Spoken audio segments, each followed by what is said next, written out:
So in the last episode, we talked about installing a local server on your computer.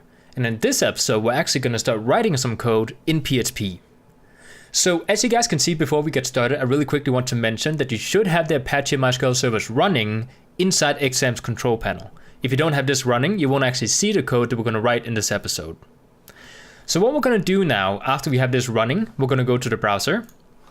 We're going to type localhost inside our URL and hit enter. Now you guys are probably just going to have one folder from last lesson.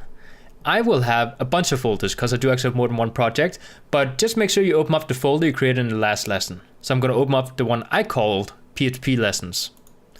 Now in here, you guys will notice we do actually get a directory. The reason we get a directory right now is because we don't actually have a starting page for our website. Now, when it comes to starting pages, if we do actually open up our code editor and create a new document, if I were to save this new document as index.html,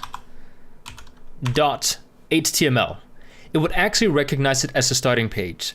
We can also write index.php and will also recognize this as our starting page. So it doesn't really matter if you use index.html or index.php. It will automatically see this one as a starting page, no matter the extension. So after we save this as index.php inside our directory, of course, inside our root folder, inside htdocs, then we can actually start writing code. Now the thing about PHP documents is even though we have the PHP extension, we can still write HTML and JavaScript code in here. So if I were to open up, just a very basic HTML5 layout, this is just the starting layout for a new website. We have the HTML tags up here. We also have the doc type. So we have the HTML opening and closing tags. We have the body tags. We have the head tags and just a small title tag in here with some meta tags. So this is a very basic, starting layout for a website inside HTML. Now, in order to write PHP code, we need to use something called PHP opening and closing tags. Now, the way we write those is by saying lesser than $PHP, which by the way is the opening tag. If you want to close it again, you write greater than. So everything that goes in between these tags are going to be PHP code.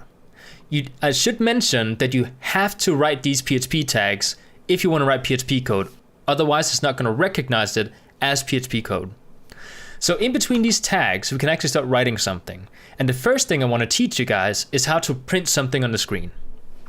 Now in the last episode, I did actually show you guys an example of how to print something. I didn't really explain it very well, but I just kind of showed you guys. So we can actually write echo inside our PHP tags, which is essentially that we echo something out on the screen. We actually write something on the screen.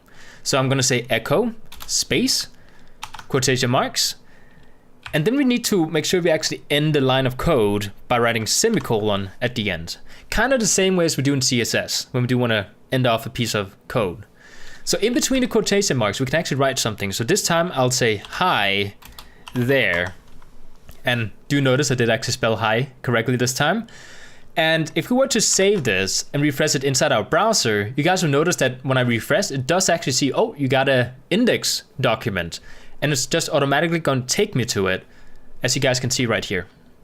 So right now we have a piece of text that says hi there.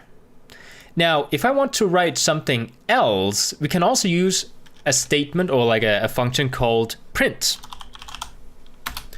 Now, print does the same thing as echo. There's a couple of differences, but right now there's not really any important differences other than I should point out that echo is faster loaded inside your browser. So if you want to print some text and you want it to be fast, echo is faster, even though it's very, very, little amount of faster it is. So we can actually go down to the print and write quotation marks again. And I can actually write my name. So we'll say hello there or hi there, Daniel. And we need to make sure we end it with a semicolon, of course. If I were to save this, refresh my browser, you guys will notice we have some text going on. Now we don't have a space in between here, and that's because I do actually need to add a space after there. And then we'll actually create the space for me. But these are two ways you can actually print out stuff inside a browser. Now I do want to point out, since we're dealing with text right now, you guys will notice I put, quotation marks around the text. If I were to write numbers, we can actually go ahead and eliminate the quotation marks and simply write out some kind of number. We can write 12, for example. If I save this, it will actually print out 12.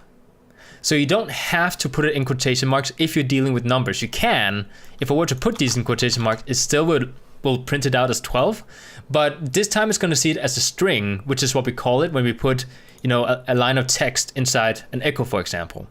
So right now this, 12 is not seen as an integer. It's seen as a string, which is, text.